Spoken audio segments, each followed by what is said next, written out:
وَإِذَا طَلَّقْتُمُ النِّسَاءَ فَبَلَغْنَ أَجَلَهُنَّ فَلَا تَعْضُلُوهُنَّ أَن يَنكِحْنَ أَزْوَاجَهُنَّ إِذَا تَرَاضَوْا بَيْنَهُم بِالْمَعْرُوفِ ذَلِكَ يُوعَظُ بِهِ مَن كَانَ مِنكُمْ يُؤْمِنُ بِاللَّهِ وَالْيَوْمِ الْآخِرِ ذَلِكُمْ أَزْكَى لَكُمْ وَأَطْهَرُ وَاللَّهُ يَعْلَمُ وَأَنْتُمْ لَا تَعْلَمُونَ۔ جب تم اپنی عورتوں کو طلاق دے چکو اور وہ اپنی عدت پوری کر لیں تو پھر اس میں مانے نہ ہو کہ وہ اپنے زیر تجویز شوہروں سے نکاح کر لیں جبکہ وہ معروف طریقے سے باہم مناکحت پر راضی ہوں۔ تمہیں نصیحت کی جاتی ہے کہ ایسی حرکت ہرگز نہ کرنا اگر تم اللہ اور روز آخر پر ایمان لانے والے ہو۔ تمہارے لیے شائستہ اور پاکیزہ طریقہ یہی ہے کہ اس سے باز رہو، اللہ جانتا ہے تم نہیں جانتے، جبکہ وہ معروف طریقے سے باہم مناکحت پر راضی ہوں۔ یعنی اگر کسی عورت کو اس کے شوہر نے طلاق دے دی ہو اور زمانہ عدت کے اندر اس سے رجوع نہ کیا ہو، پھر عدت گزر جانے کے بعد وہ دونوں آپس میں دوبارہ نکاح کرنے پر راضی ہوں تو عورت کے رشتہ داروں کو اس میں مانع نہ ہونا چاہیے۔ نیز اس کا یہ مطلب بھی ہو سکتا ہے کہ جو شخص اپنی بیوی کو طلاق دے چکا ہو اور عورت عدت کے بعد اس سے آزاد ہو کر کہیں دوسری جگہ اپنا نکاح کرنا چاہتی ہو تو اس سابق شوہر کو ایسی کمینہ حرکت نہ کرنی چاہیے کہ اس کے نکاح میں مانع ہو اور یہ کوشش کرتا پھرے کہ جس عورت کو اس نے چھوڑا ہے اسے کوئی نکاح میں لانا قبول نہ کرے۔ وَالْوَالِدَاتُ يُرْضِعْنَ أَوْلَادَهُنَّ حَوْلَيْنِ كَامِلَيْنِ لِمَنْ أَرَادَ أَنْ يُتِمَّ الرَّضَاعَةَ وَعَلَى الْمَوْلُودِ لَهُ رِزْقُهُنَّ وَكِسْوَتُهُنَّ بِالْمَعْرُوفِ لَا تُكَلَّفُ نَفْسٌ إِلَّا وُسْعَهَا لا تضار والدة بولدها ولا مولود له بولده وعلى الوارث مثل ذلك فإن أرادا فصالا عن تراض منهما وتشاور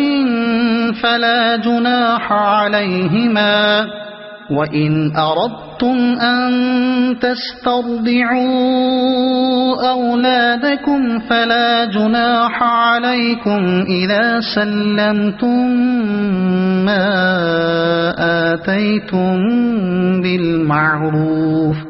وَاتَّقُوا اللَّهَ وَاعْلَمُوا أَنَّ اللَّهَ بِمَا تَعْمَلُونَ بَصِيرٌ۔ جو باپ چاہتے ہوں کہ ان کی اولاد پوری مدت رضاعت تک دودھ پیے تو مائیں اپنے بچوں کو کامل 2 سال دودھ پلائیں۔ اس صورت میں بچے کے باپ کو معروف طریقے سے انہیں کھانا کپڑا دینا ہوگا، مگر کسی پر اس کی وسعت سے بڑھ کر بار نہ ڈالنا چاہیے۔ نہ تو ماں کو اس وجہ سے تکلیف میں ڈالا جائے کہ بچہ اس کا ہے، اور نہ باپ ہی کو اس وجہ سے تنگ کیا جائے کہ بچہ اس کا ہے۔ دودھ پلانے والی کا یہ حق جیسا بچے کے باپ پر ہے ویسا ہی اس کے وارث پر بھی ہے، لیکن اگر فریقین باہمی رضامندی اور مشورے سے دودھ چھڑانا چاہیں تو ایسا کرنے میں کوئی مذائقہ نہیں، اور اگر تمہارا خیال اپنی اولاد کو کسی غیر عورت سے دودھ پلوانے کا ہو تو اس میں بھی کوئی حرج نہیں، بشرطے کہ اس کا جو کچھ معاوضہ طے کرو وہ معروف طریقے پر ادا کر دو۔ اللہ سے ڈرو اور جان رکھو کہ جو کچھ تم کرتے ہو سب اللہ کی نظر میں ہے۔ مائیں اپنے بچوں کو کامل 2 سال دودھ پلائیں۔ یہ اس صورت کا حکم ہے جبکہ زوجین ایک دوسرے سے علیحدہ ہو چکے ہوں،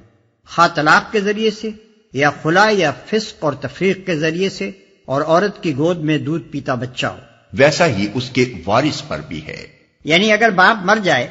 تو جو اس کی جگہ بچے کا ولی ہو اسے یہ حق ادا کرنا ہوگا۔ والذين يتوفون منكم ويذرون أزواجا يتربصن بأنفسهن 4 أشهر وعشرا فإذا بلغن أجلهن فلا جناح عليكم فيما فعلن في أنفسهن بالمعروف واللہ بما تعملون خبیر۔ تم میں سے جو لوگ مر جائیں ان کے پیچھے اگر ان کی بیویاں زندہ ہوں تو وہ اپنے آپ کو 4 مہینے 10 دن روکے رکھیں، پھر جب ان کی عدت پوری ہو جائے تو انہیں اختیار ہے اپنی ذات کے معاملے میں معروف طریقے سے جو چاہیں کریں، تم پر اس کی کوئی ذمہ داری نہیں ہے، اللہ تم سب کے اعمال سے باخبر ہے۔ تو وہ اپنے آپ کو 4 مہینے 10 دن روکے رکھیں۔ یہ عدت وفات ان عورتوں کے لیے بھی ہے جن سے شوہروں کی خلوت صحیحہ نہ ہوئی ہو، البتہ حاملہ عورت اس سے مستثنا ہے۔ اس کی عدت وفات وضع حمل تک ہے، خواہ وضع حمل شوہر کی وفات کے بعد ہی ہو جائے یا اس میں کئی مہینے صرف ہوں۔ اپنے آپ کو روکے رکھیں سے مراد صرف یہی نہیں ہے کہ وہ اس مدت میں نکاح نہ کریں، بلکہ اس سے مراد اپنے آپ کو زینت سے بھی روکے رکھنا ہے۔ چنانچہ احادیث میں واضح طور پر یہ احکام ملتے ہیں کہ زمانہ عدت میں عورت کو رنگین کپڑے اور زیور پہننے سے، مہندی اور سرما اور خوشبو اور خضاب لگانے سے اور بالوں کی آرائش سے پرہیز کرنا چاہیے۔ البتہ اس امر میں اختلاف ہے کہ آیا اس زمانے میں عورت گھر سے نکل سکتی ہے یا نہیں۔ حضرات عمر، عثمان، ابن عمر، زید بن ثابت، ابن مسعود، ام سلمہ، سعید ابن مسیب، ابراہیم نخعی، محمد بن سیرین اور ائمہ 4 رحم اللہ اس بات کے قائل ہیں کہ زمانہ عدت میں عورت کو اسی گھر میں رہنا چاہیے جہاں اس کے شوہر نے وفات پائی ہو۔ دن کے وقت کسی ضرورت سے وہ باہر جا سکتی ہے، مگر قیام اس کا اسی گھر میں ہونا چاہیے۔ اس کے برعکس حضرت عائشہ، ابن عباس، حضرت علی، جابر بن عبداللہ،